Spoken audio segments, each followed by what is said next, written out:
teemaks siis see, et kui palju me mõtleme selle peale, mis ilm meil maanteedel on ja eriti just maanteede teeilmajaamade vahel.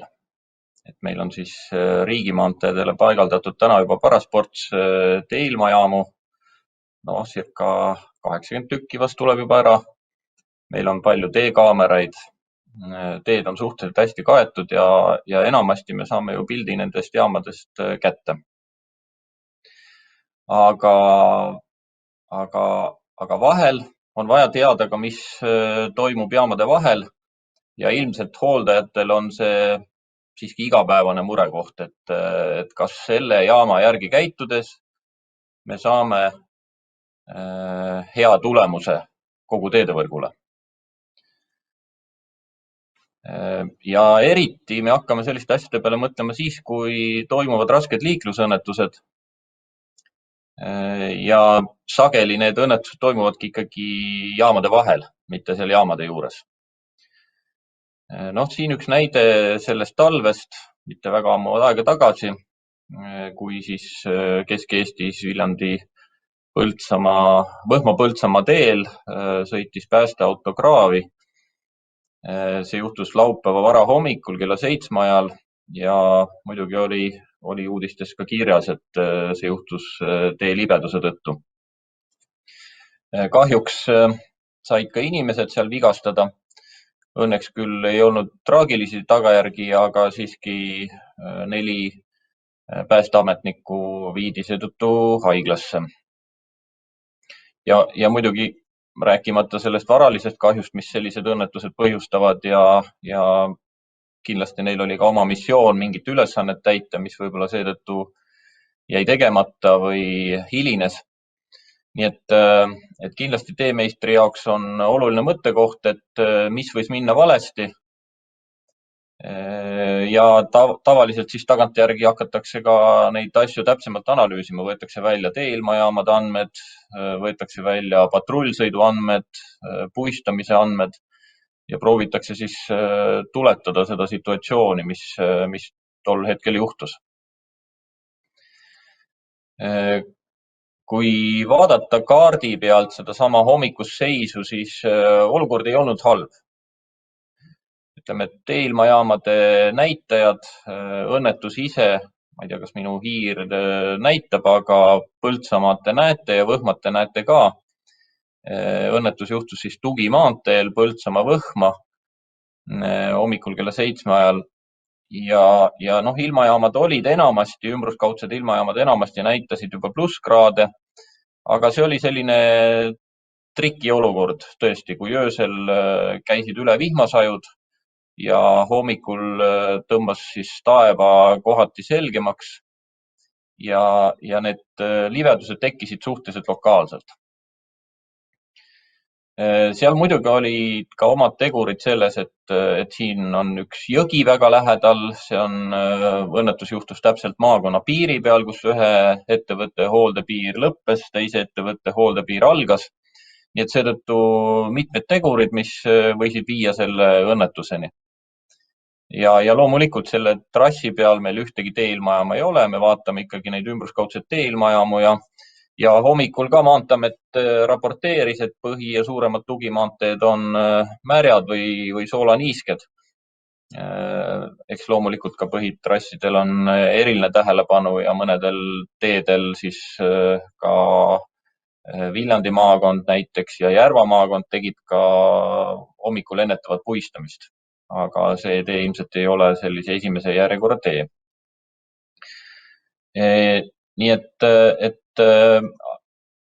oli vaja teha nagu täiendavat analüüsi ja Viljandi hooldeettevõttel on nüüd sellest talvest kasutada sellised mõõteseadmed, millega on võimalik siis kontrollida teetemperatuuri ka teeilmajaamade vahel ja ka teeseisu. Ja juhuslikult ilmselt see info tuli ja käidi siis kontrollimas Viljandist seda piirkonda ja siin on nüüd all näha selle piirkonna või selle mõõtmise graafiline väljund. mis on siis MTSS-is täna ka kasutajatele kättesaadav. See ülemine kollane joon näitab siis tee temperatuuri ja alumine roheline näitab siis tee karedust. Ja kui see tee karedus kõikus siingi 0,78 peale enamasti oli, aga nagu näha on üksikutes kohtades on ta kukkunud siis seal 0,2-0,3 peale, nii et mitmekordne haardeteguri vähenemine. See muidugi see pikem lõik siin keskel on madala väärtusega on selline, kus auto pööras tagasi, ta sõitis kõrvalteele ja seal tõesti ongi madalamad väärtused, aga enne seda on näha, et ka need üksikud jõnksud tulevad sisse, nii et üksikutes kohtades on haardetegur madalam. Aga kui huvitavam on veel vaadata nüüd seda temperatuurigraafikut, kus siis on üleval see punktiirjoon tähistab nulltemperatuuri, et enamasti olid temperatuurid siis 0 kraadi juures, natukene üles, natukene alla, tõenäoliselt väike sool, mis seal jääksoolane oli, võis hästi aidata. Aga selles kohas, kus õnnetus juhtus, näitab see optiline mõõtmine, mis tehti ka pärast õnnetust, et temperatuur oli lausa -3 kraadi. Et keskmisest võib öelda 2-3 kraadi madalam. Ja ilmselge, kui seal ka mingi soolajääk oli, siis sellise väikse koguse puhul, sellise temperatuuri languse puhul see sool enam tööd ei teinud ja võiski tekkida sellised lokaalselt libedad kohad. Nii et meil võivad olla head jaamad, aga meil on ka olukorrad jaamade vahel. Ja nüüd ongi küsimus, et kuidas me jaamade vahelt selle info kätte saame. Kindlasti väga hea võimalus on seesama seade, mida ma enne nägin, aga kõigepealt, mida me tavaliselt teeme, et me ikkagi palume, et meil oleks rohkem silmi teelõikude peal. Me siis räägime tellijaga läbi, proovime saada teeilmajaamasid, proovime saada teekaameraid. Aga selge, et nendes kohtades meil on ülevaade hea ja eriti kui selline lumesadu on, siis on nad ka väga ilmekad ja iseloomulikud. Võib-olla sellise libeduse tekkimisel, sellise musta jää tekkimisel on natukene keerukam, aga siiski ka suhteliselt abiks. Aga neid me ei suuda ka paigaldada igale poole.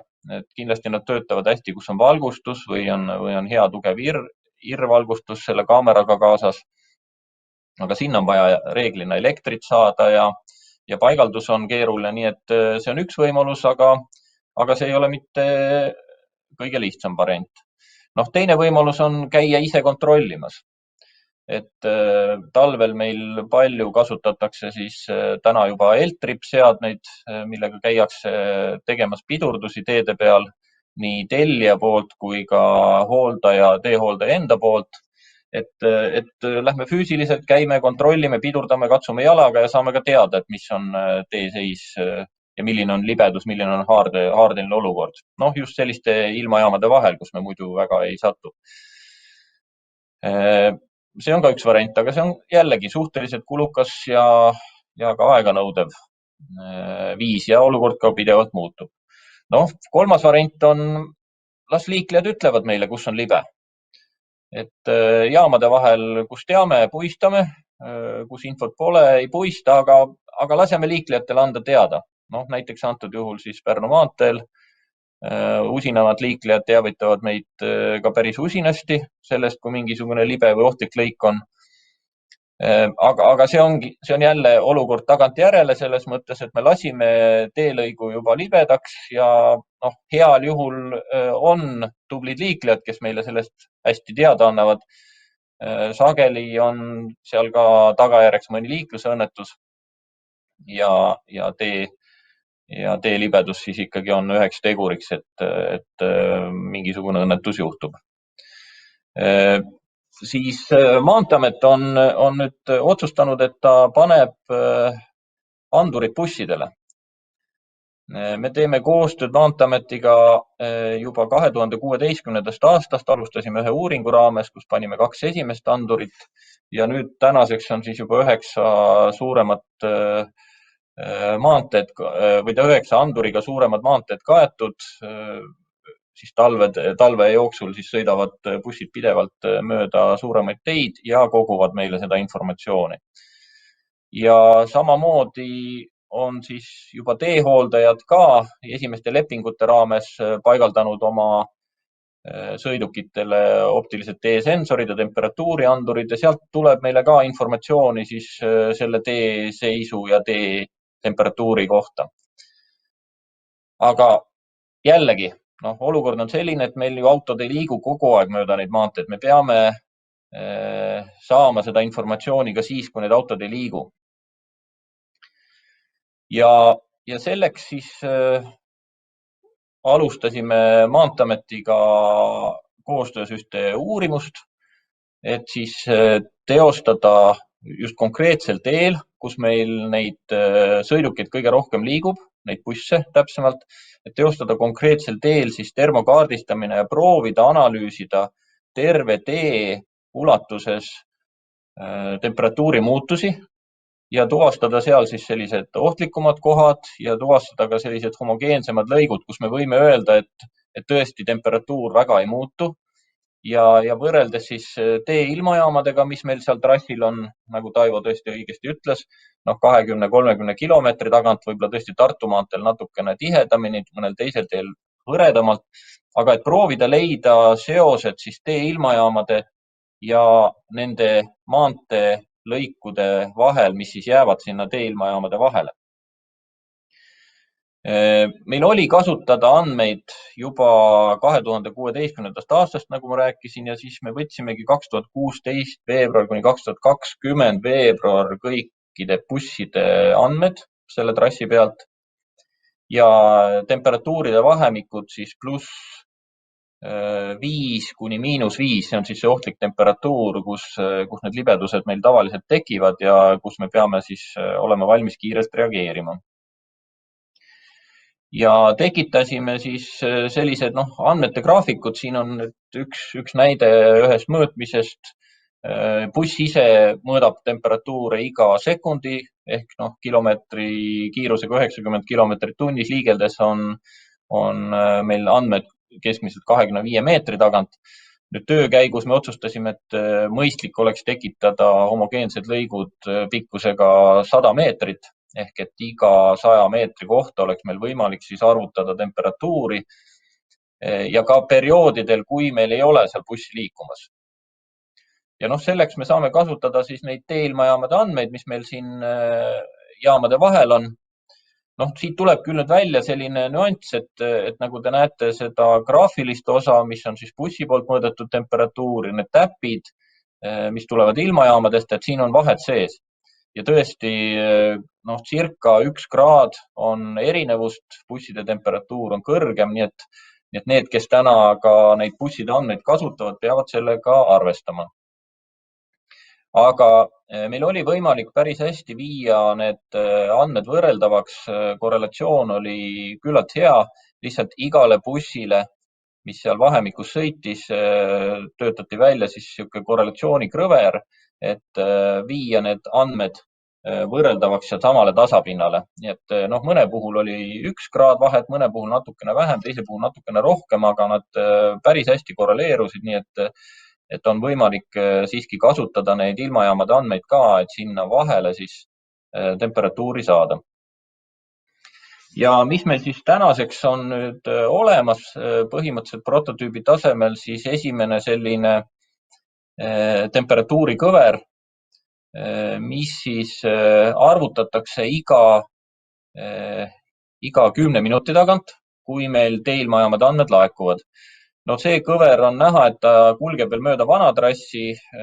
Hetkel töötame juba uue arvutuse kallal, mis siis viib selle temperatuurikõvera uuele trassile, aga me kasutasime siis varem selle mudeli koostamiseks siis vana trassi andmeid peamiselt, kui veel bussid liikusid vanal trassil.